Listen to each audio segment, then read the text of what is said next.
দেলোয়ার শিকদারের এগেনস্টে অভিযোগ 1971 সালে অন্যায় করেছিল দেলোয়ার শিকদার, তার এগেনস্টে অভিযোগ দায়ের করা হলো 2009 সালে।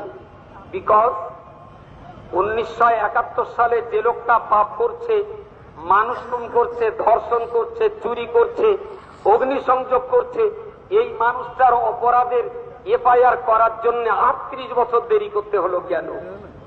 অপরাধ করেছেন 1971-এ, আর বাংলাদেশের হাইকোর্টে তার এগেনস্টে মামলা রুজু হচ্ছে 2009 সালে। কারণটা কি? পৃথিবীর ইতিহাসে কেউ কি দেখাতে পারবে যে অন্যায় করার 38 বছর পরে অভিযোগ হয়েছে? এবং অভিযুক্ত ব্যক্তি, আমি বারবার বলছি, প্রত্যেকটা কাগজপত্র আপনি খুলুন। আমি মাওলানা দেলোয়ার হোসেন সাঈদীর পরিবারের মানুষের সঙ্গে যোগাযোগ করেছিলাম। আমি ব্যর্থহীন ভাষায় বলছি, আমি জামাত ইসলামীর সমর্থক নই, আমি সিলসিলায়ে ফুরফুরা শরীফের সমর্থক। তবে আলেমার টুপির দাড়িতে কলঙ্ক লেপন করা হবে, আমার দেহের শেষ রক্তের ফোঁটা জ্যান্ত থাকা অবস্থায় আলেমের ইজ্জতের জন্য প্রাণ দিতে কুণ্ঠিত করত। সাঈদী জামাত ইসলামী করে, কে হাদিস করে, সে বেরেলি করে, কেউ আল্লাহ মজাবি করে, সে গায়ের মুখাল্লিদ কিংবা মোহাম্মদী। আজকে সাঈদী সাহেবের জামাত ইসলামীর পরিচয় আমাদের কাছে বড় পরিচয় নয়।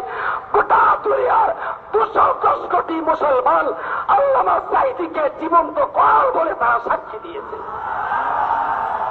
এটাই হলো বিশ্বের মুসলমানের কাছে মাওলানা দেলোয়ার হোসেন সাঈদীর সবচেয়ে বড় পরিচয়।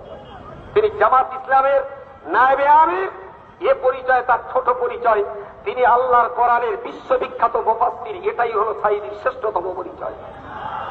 সুতরাং আমি আবার বলছি, আমি সিলসিলায়ে ফুরফুরা করি বলে জামাত ইসলামের একজন আলেমের কাঠগড়ায় তোলা হবে, জামাত ইসলামীদের একজন আলেমের জেলখানায় বন্দী করা হবে, ফাঁসির দড়িতে তাকে ঝুলিয়ে দেওয়া হবে। আর সিলসিলায়ে ফুরফুরা শরীফের মাওলানা হাতে চুড়ি দিয়ে আর পায়ে আলতা পরে নববধূর মতন বসে থাকবে, এটা হতে পারে না।